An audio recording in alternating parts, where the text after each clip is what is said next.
దేవుణ్ణి మనం ఎల్లప్పుడూ స్తుతించాలి అని చెప్పేసి చెప్తున్నాను అనమాట. 1వ వచనం మనం చదువుకుందాం. 34వ కీర్తన 1వ వచనం. నేను ఎల్లప్పుడూ యెహోవాను సన్నుతించుదను, నిత్యము ఆయన కీర్తి నా నోట ఉండును అని చెప్పేసింది కదా.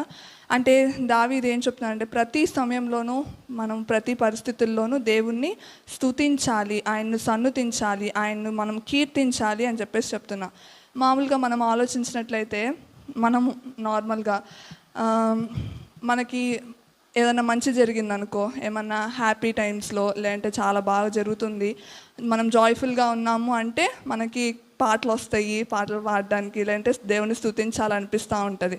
కానీ బాధ కలిగిన సమయంలో మనం స్తుతించాలని అనుకోము. బాధ కలిగినప్పుడు మనం ఏమనుకుంటాం, దేవా ఏంటి ఇలా జరిగింది, ఎందుకు నాకు ఇట్లా జరిగింది, అట్లా జరిగింది, ఎందుకు వాళ్ళెందుకు నన్ను ఇట్లా అనాలి అట్లా అనాలి అనుకుంటూ ఉంటాం. కానీ దేవుని స్తుతించాలి అని అనుకోం మనం బాధ కలిగినప్పుడు.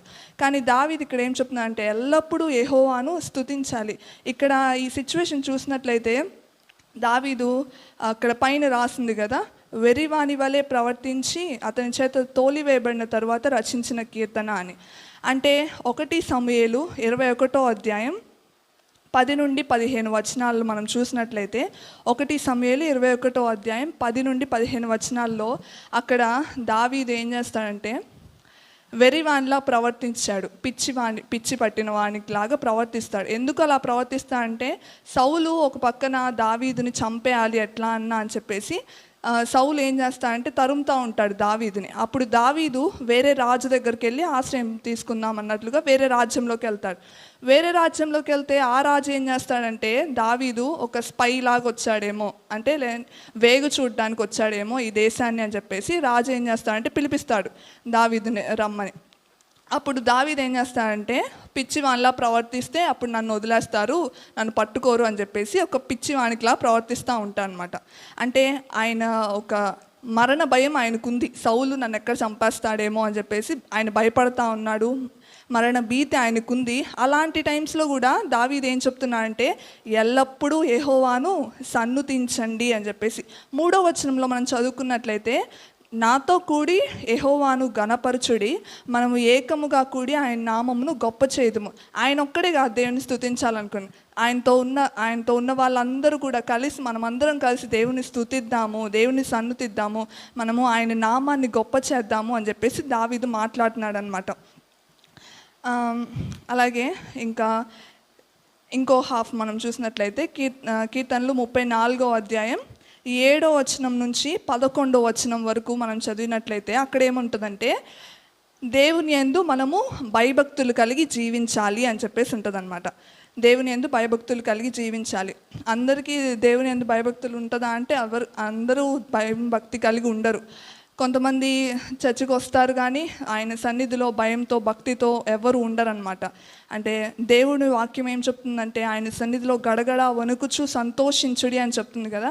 కానీ ఎవరికి ఇష్టం వచ్చినట్టు వాళ్ళు అట్లా ఉంటారు కొంతమంది. అలా ఉండకూడదు అనమాట. మనం ఎప్పుడూ దేవుని యందు భయభక్తులు కలిగి ఉండాలి. కొంతమంది ఎట్లా ఉంటారంటే దేవుని సన్నిధిలోకి వస్తే మాత్రం భయం భక్తి కలిగి ఉంటారు, తర్వాత వాళ్ళ ఇళ్ళకి వాళ్ళు వెళ్ళిపోయినప్పుడు వాళ్ళ ఇష్టానుసారంగా వాళ్ళు జీవిస్తూ ఉంటారు. అట్లా కూడా ఉండకూడదు. ఇక్కడ చర్చికి ఒక ఆంటీ వస్తుంది అనమాట. ఆమె ఏం చేస్తుందంటే నేను ఇక్కడ ఉన్నాను కదమ్మా, నేను చర్చి దగ్గర ఉన్నా, నేను సత్యమే పలుకుతాను, ఇక్కడ చర్చి దగ్గర ఉన్నా కాబట్టి నేను సత్యమే పలుకుతాను. అలా కాదు, ఎక్కడున్నా కానీ మనము సత్యమే పలకాలి. ఎక్కడున్నా కానీ మనము ఆయన యందు భయభక్తులు కలిగి, ఎందుకంటే ప్రతి చోట దేవుడు మనతో ఉంటాడు. ఆయన కంపల్సరీ ఆయన మనతో ఉంటాడు, ఆయన మనలో ఉన్నాడు. కాబట్టి ప్రతి చోట మనం ఏం చేయాలంటే దేవుని యందు భయభక్తులు కలిగి ఉండాలన్నమాట. ఎందుకు దేవుని యందు భయభక్తులు కలిగి ఉండాలి అని చెప్పారంటే 7వ వచనంలో ఏముంటుందంటే యెహోవా యందు భయభక్తులు గల వారి చుట్టూ ఆయన దూత కావలి ఉండి వారిని రక్షించును. అంటే మనం దేవుని యందు భయభక్తులు కలిగి ఉన్నామనుకో మనకి ఏ అపాయం రాకుండా దేవుడు తన దూతకు ఆజ్ఞాపిస్తాడనమాట. ఇంకా ఏముంది 9-10 వచనాల్లో ఆయన యందు భయభక్తులు కలిగిన వారికి ఏ మేలు కొదువై ఉండదు. అంటే దేవుడు వాళ్ళకి మేలు చేస్తాడనమాట. ఆయన మనకి ఏది కొదువు లేకుండా ఆయన చూస్తాడు. ఎప్పుడు అలా చేస్తాడంటే మనం ఆయన యందు భయభక్తులు కలిగి ఉండాలి ఫస్ట్. అప్పుడు దేవుడు మనకి ఏ మేలు కొదువు కాకుండా చూస్తాడనమాట. ఇంకా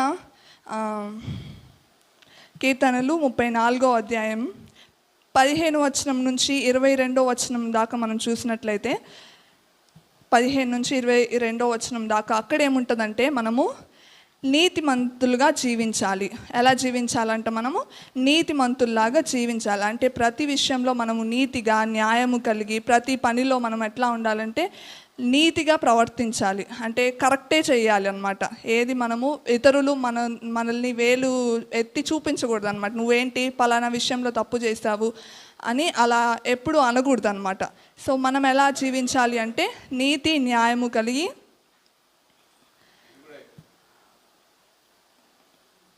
మనం ఎలా జీవించాలి అంటే నీతి న్యాయము కలిగి జీవించాలన్నమాట. ఒకసారి కీర్తనలు 34వ అధ్యాయం 15వ వచనాన్ని మనం చదువుకుందాం. యెహోవా దృష్టి నీతిమంతుల మీద ఉన్నది. యెహోవా దృష్టి ఎవరి మీద ఉందంట? నీతిమంతుల మీద ఉంది. అంటే మనం నీతిగా జీవిస్తున్నామంటే యెహోవా దృష్టి మన మీద ఉంటుంది. ఆయన దృష్టి మన మీద ఉంటే కీర్తనలు 32వ అధ్యాయం 8వ వచనంలో ఒక మాట రాయబడి ఉంటుంది. ఒకసారి చదువుకుందాం. కీర్తనలు, నీకు ఉపదేశము చేసేదను, నీవు నడవవలసిన మార్గం నీకు బోధించేదను, నీ మీద దృష్టి ఉంచి నీకు ఆలోచన చెప్పేదను. ఆయన మన మీద దృష్టి ఉంచాడంటే మనం ఏం చేయాలో, మనము ఎట్లా నడుచుకోవాలో, మనం ఎట్లా ప్రవర్తించాలో ఆయన తెలియజేస్తాడనమాట. అలాగే ఇంకా ఏముంది, నీతిమంతులు 19వ వచనంలో మనం చదువుకున్నట్లయితే 19వ వచనం 17వ వచనంలో కూడా